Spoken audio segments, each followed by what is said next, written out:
Greetings, duelists, and welcome back to Yu-Gi-Oh! Alert. For those who don't know what that is, it is a segment I make in this channel where I talk about future trends or strategies, or current trends and strategies already happening that you should be aware of before it is a little bit too late. The topic of today is what, in my opinion, is going to be the next most splashable engine in the game, and that is Magistus. For those who are unaware, Magistus is not a new theme. We've already had some of these cards for a while now. Crowley came out this year in the Battles of Legends set. Now, in Burst Protocol, we are confirmed we're getting another Magistus monster. And that Magistus monster is right here. This is Spenta, or in the OCG is called Spoon, the Seal of Magistus. And let us read this card real quick. This card reads, you can discard this card, then activate one of these effects. Add a Magistus monster from your deck to your hand, except Spenta. Half the attack of one face-up monster your opponent controls until the end of this turn. You can banish this card from your graveyard, then target one face-up monster you control, equip it with one Magistus monster from your extra deck or graveyard. You can only use each effect of Spenta once per turn. This card right here single-handedly changes the entire landscape of Magistus. Very similar to how Habakiri did it for Mitsurugi. There is another monster that is also coming besides Spenta that is also going to do a really big change. But we're just going to show you the combo involving Spenta. So the combo has a lot of different sequences. You can start with either Spenta or Zoroa. Alistair doesn't work. Alistair is pretty much going to be the brick of the engine. So we're going to use the Spenta. Spenta is going to grab us Zoroa. And for those who don't know what Zoroa is, this monster can equip a Magistus from your extra deck. And then, if it has a Magistus equipped, it can bring back a level 4 spellcaster. So we're going to normal the Zoroa. We're going to use the Zoroa effect, targeting itself. And we're going to equip Chorozo. You can equip a lot of different Magistus. We're just going to show them. For a lot of these Magistus monsters do have equip effects when they're equipped. We're just going to use the Chorozo as an example. For those who don't remember this card was played in Fiendsmith strategies as well as like other strategies.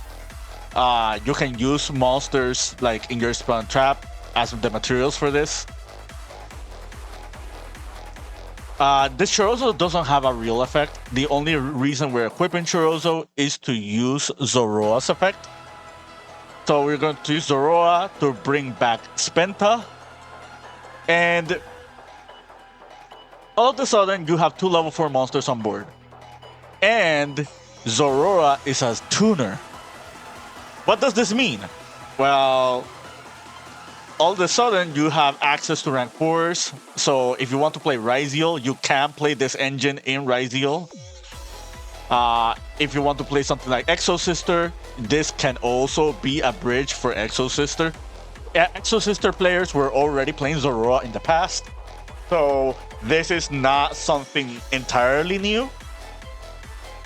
In fact, you can even make the argument that you can play this engine like in Exosister with little to no conflict. You can make Centurions with this. You know, this is a generic Synchro 8, and this is a tuner. We'll talk more about Centurion in a bit. You can make Ecclesia of the Black Dragon. We'll also talk about this card in a bit also. The card that we're going to be making at this current instant is going to be Zorora, the Magistus Conflagrant Calamity. Try saying that 3 times. So, for the demonstration that we're going to do, we're going to use Conflagrant. Conflagrant, very similar to Zorora, can also equip a Magistus from your extra deck. This does it on Synchro Summon. So with this, we're going to equip Artemis, the Moon Maiden. And you probably already know about this card as well. You've seen this card being played in Centurion, for example. You've seen it played in like other spellcasters decks. You've commonly seen this card in Draco Tail also. The only effect that we care about this monster is this effect right here. So we're going to activate this Moon Maiden because it's equipped to Conflagrant, and this is going to add us another Magistus. Now, we already used Spoon, and we already used Zorora. I think you already know what comes next, right? Yes, we're going to add Crowley. And if you remember Crowley, this card has the effect of, if this card is added to your hand, you can special summon it. Also, if this card is normal special summoned, you can fusion summon from Magistus or Invoke using monsters from your hand or field. So essentially, this is like a Blazing Cartesia, but for Magistus. And it's also a Poplar, and it also treats itself as Alistair. So we're going to summon Crowley. We're going to use Crowley's effect to fuse. And we're going to fuse away these two. Now, prior to the new support in Burst Protocol, what you would normally make with Crowley would have been Zorora, the Magistus Vereth Ragna. This card came out in Battles of Legends, and there is a Dracotail version of this deck that can play is already playing this card. Essentially, what this card does is it's basically a monster negate, but it can also optionally destroy one other card. Yeah. So this is what we would be doing before Burst Protocol. In Burst Protocol, we're also getting another fusion monster besides the Spenta. And that is Invoked Magistus Omega. For those who don't know what this monster is, its materials are Alistair Invoker. Remember, this treats itself as Alistair. And 1 Fusion, Synchro, Link, or XYZ. Conflagrant as a Synchro. And this card reads, you can target one of those affirmation types in your graveyard and one monster on the field, banish them. So essentially, upon summon, this card is removal, which is already really strong. And it's banishing removal, which is also really strong. If this fusion summon card is destroyed by battle or card effect, you can special summon 1 level 4 spellcaster from your deck, then equip this card to it as an equip spell that gives it 1000 attack. You can only use each effect of Invoke Magistus Omega once per turn. So we're going to fuse the Conflagrant for this card. And the really cool thing about this monster right here is the effect of summoning a spellcaster happens upon its destruction, not specifically your opponent's destruction. What does this mean? Well, Conflagrant has a graveyard effect. The graveyard effect of a Conflagrant is target 1 Magistus card you control, destroy it, and if you do, special summon the Zorora.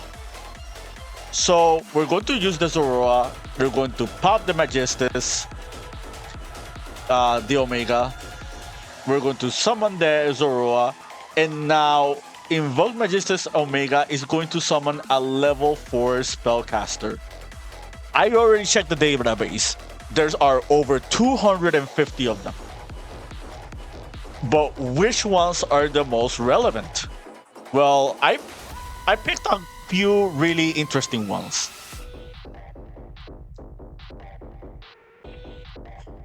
Pretty cool, right? You got Man of the Mark, so if you want to play Odeon, you can use Magistus as an engine to bridge into Odeon. So, like, Odeon players, you got something cool that you can work with. Dogmatica, Cartesia. So, this is basically a staple in Shadow. So, hey, you can even play this in Shadow decks. Like, you got Sylvie, so you can bridge into White Forest. You got Martha, so you can bridge into Exo Sister. You got Primera, so you can bridge into Centurion. You got Lucias, which is the one being played in the OCG. Like, right now, the OCG, this is the most popular variant of the deck, the one with Draco Tail. So, like, it's already been proven. Draco Tail does work with this archetype, or sub-archetype, rather. Yeah. And you got Incredible Ecclesia, which we will talk about very soon. So, let us pick Martha, for example. So, if you played Exo Sister, you already know that Martha has two different effects. And the first effect of Martha is a very strict one because you're hard locked into Exo Sisters for you to even use this effect. Let's talk about the second effect. So if a card moves from either player's graveyard, you can special summon from your extra deck one Exo Sister XYZ monster using this face-up card you control as material. Now you're probably wondering, what's moving from any graveyard after this is summoned, right? Remember the Spenta that we had in our graveyard? Yeah, you can banish this card to equip to a Magistus. And reminder, this Omega equips itself to Martha as well. So, by doing the Spenta move, we can trigger Martha, and Martha can just XYZ into another Exo Sister. We're just using Carmel here as the example, but you can summon any other Exo Sister. You're probably going to summon Michaelis, and use Michaelis to bridge into your other Exo Sisters, and use your other Exo Sisters to make Karma L. So yes, this engine does work in Exo Sister.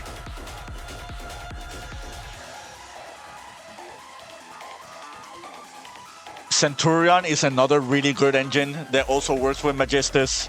And the reason Centurion is really good here is because after you resolve Primera, you can use Primera and you can use Conflagrant to just synchro summon into Auxila.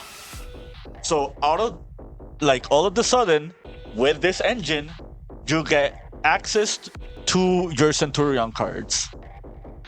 Another really cool thing is, since Centurions are known for being utilized in the Spell and Trap Zone, you can just turn the monsters that are down here for like the Snake Eyes Doom Dragon, and that is another monster that you can use as a synchro material for the Auxila.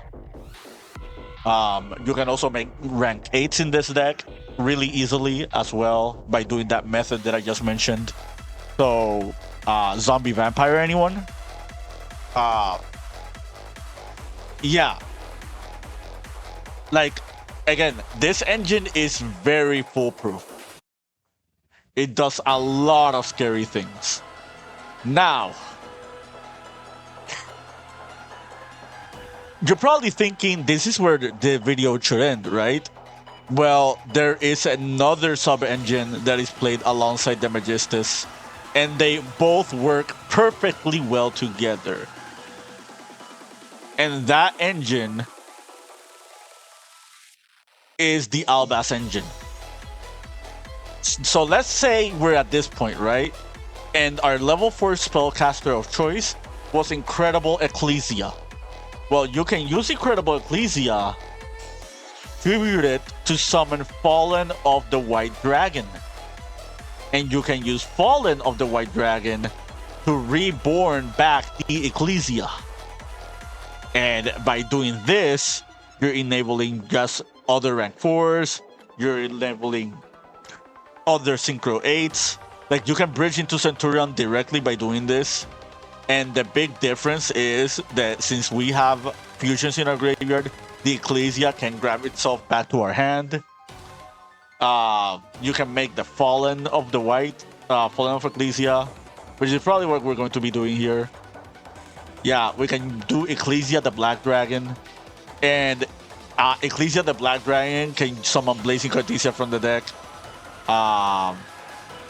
Yeah. Now, we're going to fast forward it here a little bit. What happens if we open Fallen of the White Dragon? So, the number one reason this engine I feel is foolproof and it's going to see a lot of play and it's going to be in a lot of decks is because the sequence of the engine requirements in this deck can bridge into each other. You'll see the demonstration right now. We're going to normal summon the Fallen of the White Dragon. You can also special summon it from your hand, but be wary. If you do special summon it from your hand, you are locked into level 8s. So be very careful with that. But on our normal summon, we're going to summon the Ecclesia from our deck. We're going to use this Ecclesia and use this effect to tribute itself to summon a Sword Soul. The Sword Soul that we're summoning is the Golden Sword Soul. Now, the Golden Sword Soul has numerous effects. The only really relevant one here is this one. Let's see if we can grab it carefully. So, is this one right here. You'll see why this effect is relevant. So we're going to synchro these two. We can synchro for Ecclesia the Black Dragon. So the Ecclesia the Black Dragon can summon from both deck and graveyard. Let me show you something that you can summon from the deck. You can summon Blazing Cartesia. And if you've been on this channel and you've seen enough of my deck reports, you already know all the dangerous things I can do with Blazing Cartesia. Now, by banishing the Black Dragon, you can use Golden Sword Soul, and so Golden Sword Soul is going to reborn back the Ecclesia. And again, we have rank 4 access here because at this current moment in time, there is nothing locking us at the moment. You can use Blazing Cartesia to fuse into Gragwinol as well. Or, instead of summoning the Ecclesia, the Cartesia from the deck, Black Dragon can also reborn from the graveyard. So you can use the Black Dragon, bring back Fallen of the White, use Golden Sword Soul, and bring back Ecclesia. And you're probably wondering, why are we doing all of this? We're just wasting more cards. Well, Ecclesia the Black Dragon is just a free body that comes back in during the end phase, which can be relevant. Adding to that, you can that is the Gragwinol that I was mentioning. You can grab these two, and with these two you can summon Zorora the Magistus Conflagrant Calamity. Remember him? Yeah, one of the materials is a Spellcaster Tuner, which is an Incredible Ecclesia. So upon summon, we're just going to equip the Artemis. You already know how this goes. Artemis is going to add us the Spenta. We're going to use the Spenta. Spenta is going to grab Crowley. We're going to special the Crowley. We're going to fuse into the Omega. we're going to use Conflagrant, we're going to pop the Omega, and the Omega is just going to summon from the deck. And this is the same exact combo that we did, but it was backwards. And the more dangerous part about this combo is we still have the Black Dragon Ecclesia that's coming back during the end phase. So for the next example that we're doing, we're just going to summon Chorozo. The only reason we're summoning Chorozo is to just show you everything that happens in the end phase. So end phase, the Ecclesia of the Black Dragon comes back to our field. But more than that, Ecclesia and Cartesia come back to our hand. Pretty good for just a one card engine, right? Also adding to this, this Chorozo is a tuner. So, you know, like in the future, you can make Auxila with these two, for example, or just make Primera Primus with some of these. Yeah, this is just a really, really good engine. I honestly, wholeheartedly believe that we're going to see this engine maybe not everywhere, but in a lot of decks. And that was only showing you the Chorozo example. Imagine if we have either the Exo-Sister bridge or the Centurion bridge with all of this layered. Like, you get the follow-up by grabbing these two back to your hand. You also, and this card also has a graveyard effect, a really relevant one as well. I don't need to explain how dangerous the Exo-Sisters are. Yeah. This is gonna be one of the most powerful engines in 2026. And again, we already have proof of it, like with the OCG metagame report. So it's only a matter of time. I just here bringing you guys awareness because I honestly wholeheartedly believe this is gonna be everywhere. Like, people were tired of seeing Mitsurugi or seeing decks that just bridge from one to another, and it's just very splashable without proper locks. This is gonna be the next one. So yeah, until then, keep practicing and keep dueling. Investing #Magistus.